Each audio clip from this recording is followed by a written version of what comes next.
Oh, another day, another video. That's what I like to say. Now, what is our project today? I'm getting ready to paint inside this little condo. I'm going to be painting the ceiling, the walls, the baseboard, the doors and frames. And before I do that, what's one of the first things you've got to check? You've got to check and make sure none of the doors are rubbing on the edges of the door jambs. Generally, if this door is sagging, it's going to be pushed over and it's going to be rubbing over here.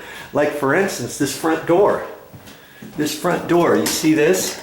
There's hardly any gap. And usually on metal front doors, this style is usually just straight and it's not beveled back at an angle. When you just close the door, do you see up there? Look at that.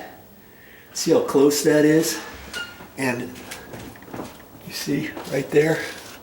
It's starting to rub just slightly, not very much, but once that sags a little bit more, it's gonna start hitting even more, okay? And I can fix that because I see how big of the gap there is over here at the hinge, and it's like that pretty much all the way down.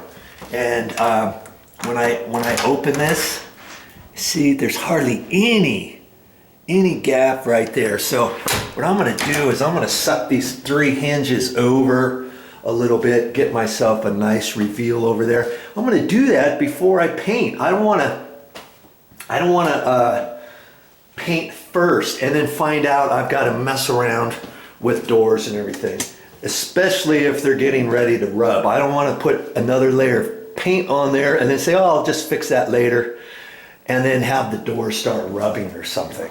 Okay, so I'm going to go around and check that, and I'm also gonna check some other things. Look at this door here.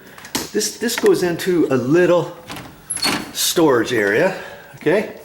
And I know somebody years ago replaced all these doors. Why do I know that? Because when you close this door here, and it closes like that. Look up here. See how far this top dive bombs that way? It should be flush. And down here at the bottom, look how the door, this door edge is almost flush with the outside edge of the trim, and it's supposed to be flush with the door jamb. See, like that. It goes way out here and then it goes way in there. And more than likely, what I'm gonna have to do, I'm gonna just set you up here just for a minute. I'm gonna remove the door stop on the top and bottom, and then I'm gonna have to check this. And this door, probably when they installed it, maybe it was warped and they thought, let's just go ahead and push the door stop over. So I'm holding my foot down at the bottom, and see it's got some flex a little bit, which tells me I should be able to push in the bottom further. And if I move this door stop out, I'm gonna be able to flex it. I may have to push hard on this door to get it closed, but I'm going to do a happy medium. I don't want it sticking in as far at the top, and I don't want it sticking out as far at the bottom. I don't know why. You know, I was looking at some other doors. Here's one in the bathroom. Same, well, not the same type of thing, but you see up here? Look, this door is closed, and granted, right now, this latch isn't even holding it. And the bottom of the door here, this edge, is flush with the door jamb. But when you go up here, look how far it's sticking out. Can you see that? Look at that, it's almost flush with that again. And that's causing the stripe not to fit. And I've measured this before. This is not 1 3/8 right there. And that's why this door is sticking out, because this door stop needs to be pushed over. Somebody did a number on this door before, so I'm gonna have to look at these doors and check and see which ones need what. And I'm looking at this. This is pretty. This one here is pretty much flush, but look how far the gap is there. You can just take this door and pull it right open. But see, all of that is going to entail me putting screws behind here, pushing those out, and I can do that. I can do that part later. Okay, I know that when I take this door down, it's going to be okay. And then later, when I put it back up, I'm going to put up new hinges, new door handle, new door stop, new door strike plate, and everything. And I know it's pretty much, this one's pretty much okay. I'll have to take a look at all these, and even that's pretty much down here. Now up stairs here, I was looking at some other doors up here, and let's just look here. Here's where a washer and dryer is, where the bifold doors are. But see, this little door here, it's all nice and flush there, right there. It's flush. It's flush down there. Okay, that's how you want a door. And most doors, you're not going to have this problem. But if you ever do have this issue, this one's pretty much a-okay. Okay, I'll take a better look at that. But that one's looking pretty good. Now here's the door into the master bedroom. I close the door, and again, the door is sticking out a little bit, and it's pretty much flush there. So if I push that in, I should be okay. That's barely holding there. And you know, yeah, it's gonna take me a little bit of time to do this, but that's what I'm here today for. I want to get these all done. Same thing in this closet. It's flush right there.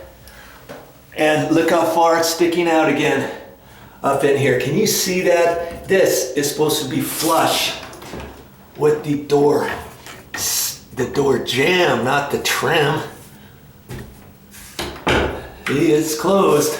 Look at that. It's sticking out, oh, I don't know, 5/16 of an inch. And you can see up here, look how small this is. That's not 1 3/8 inches for the door. That's because that, and look how thin it is up there. See how thin it is here? There, that's probably 1 inch. And then when you go over here, you got about 1 3/8 inches there. So why did they do that? See how this door edge here is flush with the door jamb, and then see how far it sticks out. Boom! I'm gonna have to do a number on this. I'll score this with my sheetrock knife on both sides and pry this out carefully, and I can see that it's joined every once in a while. So I'm gonna have to be careful when I pry it off, so I don't snap any of this off. It's not a full one piece. And I'm gonna reuse the same stuff, and then I'll be able to push it over, re-nail it, check it, tack it, check this, do some other adjustments. I get these doors way better than they are, and then I've got some four penny finish nails, and I'll re-nail this stuff up. I've got some caulking, re-caulked up, because all that's going to be painted anyways. Okay, I look in here in the master bathroom, and this one seemed pretty good. See how it's pretty much flush there, and it's pretty much flush down there. And I look at this gap, and I've got a nice gap reveal right there. And this one looks pretty good up there, right? Oh, right in the middle. Look how much bigger this gap is. That's because whoever installed this door on the door jamb, if you were to put a straight edge from the top of it down to the bottom of it, the middle pooches over that way, probably 3/16 of an inch. And there's not much I want to do about it. I mean, I could take this casing off, and then I'd have to take the casing off on the other side. It's kind of See, they put grout in there. I'd have to cut that out. And then I could pry that out and re-shim it. Take this trim off. I could do that, you know, and pull that out, because right now the door, see, this latch only sticks out so far. When you push it in there, it's only sticking in there about 1/8 of an inch, 3/16 maybe. And so you hardly have to turn this handle that much to get it out. And I was thinking, well, what else could I do? I could, on the new strike plate, I could shim the strike plate out just a little bit, and then it's gonna be sticking out from the wood just a hair. I could do that. And then this will, the latch will fit into the strike more. I'm kind of on the fence with that. I don't know just yet. Do I really want to go through the hassle of taking that trim off? I could if I wanted, because it's going to be all redone. So I have to cut it off, remove it, and then re-caulk it, re-nail it, and all that. And you know, that's stuff I know how to do. So I'm kind of on the fence with that particular door just yet. I went to the store and I got some four penny finish nails, and I thought, that's good enough. And that door jamb, I would probably need 6s, but you know, see this one here again. This one's shoved in too far, right down there, and so that can be fixed. I know I can fix it. Look at this one here. It's nice and flush there, and look up here. It's sticking out again at least 1/8 to 3/16. I can fix that. And as I'm fixing those, then I'll see if any of these doors are sagged to where I need to adjust them. I can do that. And I've got all kinds of videos on my channel, how to fix a sagging door. Now, look at this door in the closet. This one's almost perfect. See how it's flush across there. I got plenty of reveal there, okay? I look down there, I've got plenty of reveal there. In fact, I've got actually too much. And so I know when I put the door back up with the new hinges, then I'll put a couple screws on the back of the hinge, you know, before I put the hinge on. And then when I put the hinge on, that'll create this will push over this way, and it'll lessen that gap. But see that this here is nice and flush. That's how it's supposed to be. And so when I look at this door, I know it's good there. I know it's good down there.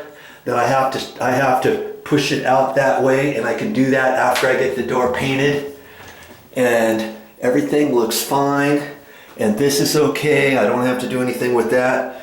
So see, this door right here, I could take off, get the hinges out of here, take the door handle off, take it down into the garage, and get it ready to be painted. Okay? So those are the types of things you need to do and check. Hey, would this be okay with you? If that's okay with you, leave it. It's not okay with me. I'm fixing it. I'm gonna fix it so that I don't have to mess with it later, so that I know that when we get in here, everything is done to the best of my ability, okay? And I've got all day to mess with it. It doesn't really matter how long it takes me. I'll get it done. Well, that's all I got for this time. But I'll be back with more videos.